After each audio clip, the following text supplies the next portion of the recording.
Hello, I'm Matthew Rollinson at LiCa Scientific. I work in scientific recruitment, have done for about 20 years. I'm presenting today on a short video which is going to be 10 tips for pre-interview which go alongside other interview preparation that I'm sure that you will be doing. In the interview preparation guide, several blogs on our website and conversations that you will be having with your LiCa Scientific consultant as well. So, tip number one, location of the job that you're going to be working in. We all use Google Maps. However, you would want to do a test drive to that location prior to the interview happening. Work out, is this a drive that you would be happy seeing as becoming your commute on a day-to-day basis there and back. Second tip, looking at the questions that you would expect to be asked. What questions would you ask you if you were interviewing you? Now, within that, what I mean is difficult questions that are sometimes difficult to address.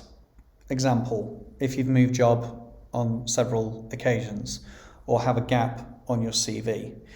These items are very likely to come up in any interview situation that you are in. So therefore, it's a good idea to practice how you would answer those questions, which can sometimes be difficult ones to be just faced with in an interview room. Researching the company thoroughly, and by that I don't just mean going over a few pages on the website and relying on the fact that they're a high reputation company in the area. More and more we are getting feedback that people aren't researching companies in as much depth as the interviewer would like you to have done. So in an ideal world, go over the entire website prior to your interview with a business. That may seem like a lot of work, but it is work that is well worth doing, because companies nowadays, they want to know, do you know about the various different areas of products that we work in? Do you know about the different areas of the world that we're working in?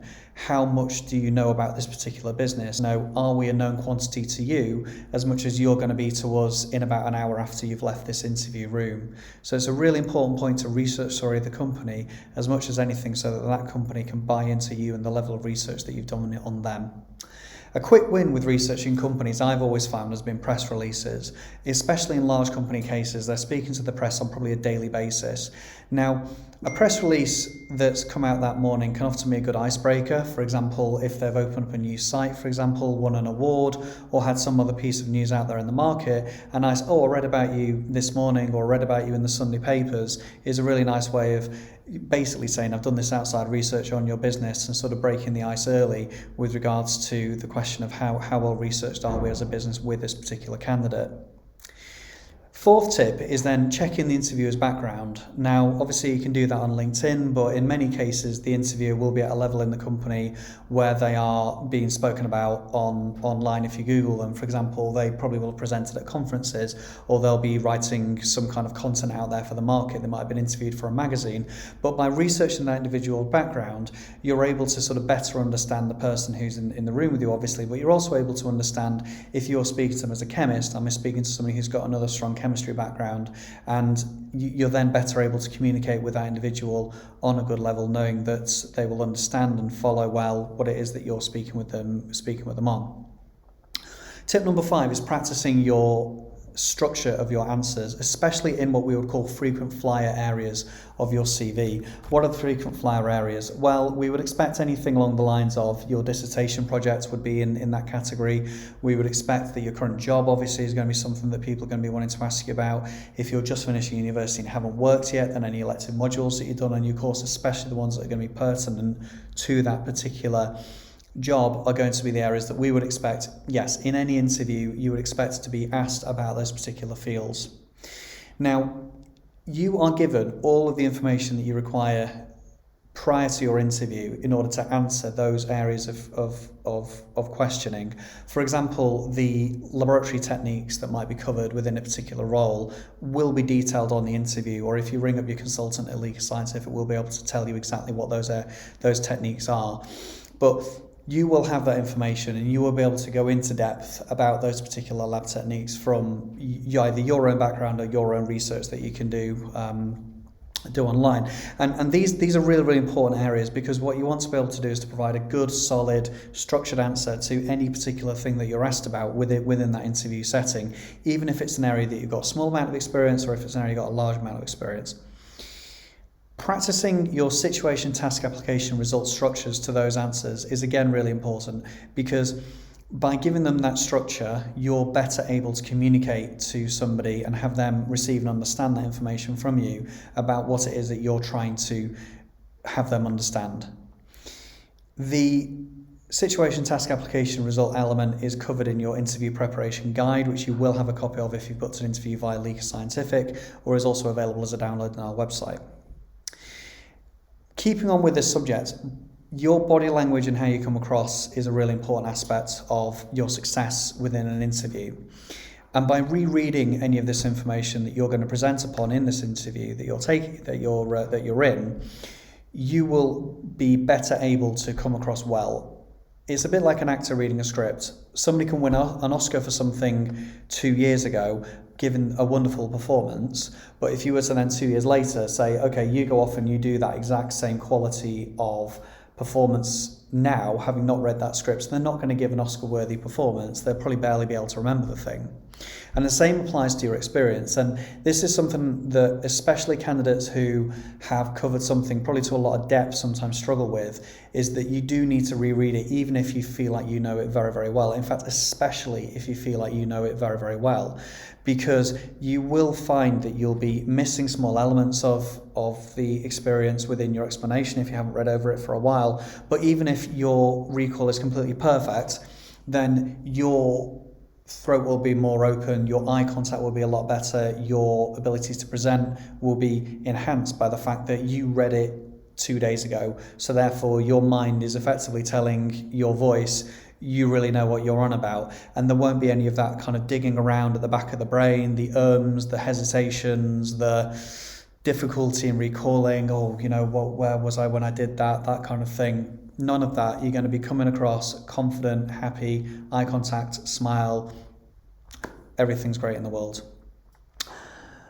Reading over the business pages. So before I go to any conferences, meetings, anything like that, I like to have read over the business pages for a few days prior to that. Understanding what the wider global market is doing is important to companies.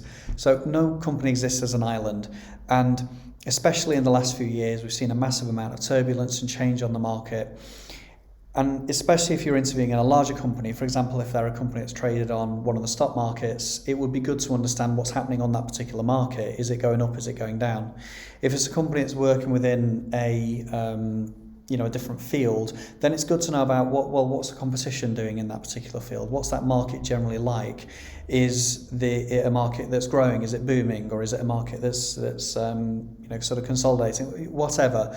But all different markets kind of ebb and flow, and it's good to have that sort of broader knowledge as to what is happening within this company's market, as well as what is happening within the four walls of the business that I'm interviewing with.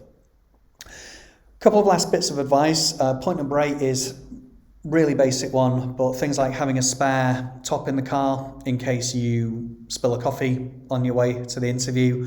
General appearance points. It's still always a good thing to have a haircut, polish shoes, whatever it is that you do in order to, just sort of get yourself sort of, match ready for your interview. Again, these things show effort, these things show caring.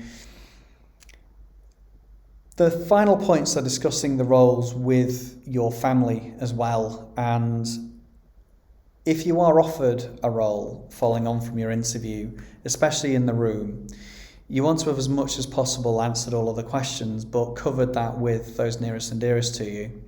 So discuss it with people that it will affect.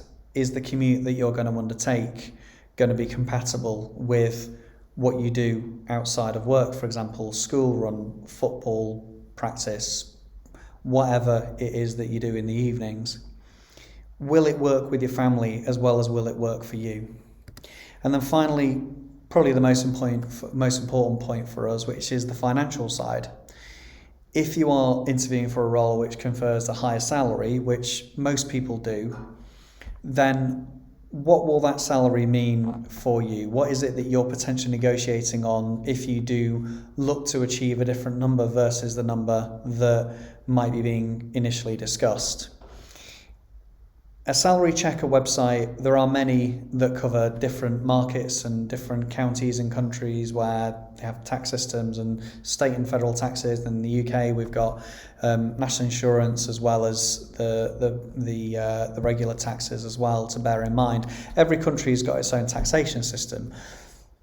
Understanding how what you're negotiating for would affect your take-home pay, which is the important part, is another really important feature of pre-interview preparation. Sometimes we speak with candidates and have candidates who will have a particular number set in mind as to being their goal to achieve it. In not every single case would I say that that person could then say, this is what that take-home pay would be after tax, and I might have a little bit of negotiation space around whether or not I need that particular number or whether or not I could come down a bit in order to match up with the budget for a particular role, or even indeed if I'm going for a role that's higher paid than that but is going to call upon me to have a longer commute, spend more time away from my family, put more miles on the car, all of those kinds of things. What is that higher salary actually going to mean in terms of your take-home pay and also in terms of your life alongside your job, which is a really, really important thing to consider and a bit of a theme running through these tips. So those are my main tips ahead of interviewing. Good luck with your interview. I presume you're watching this video because you've got one coming up. So all the best from us at LiCa Scientific. And if you want any further advice, then there's a lot available on our website. And obviously the consultants here and myself are available every working day of the week. Thank you again for watching.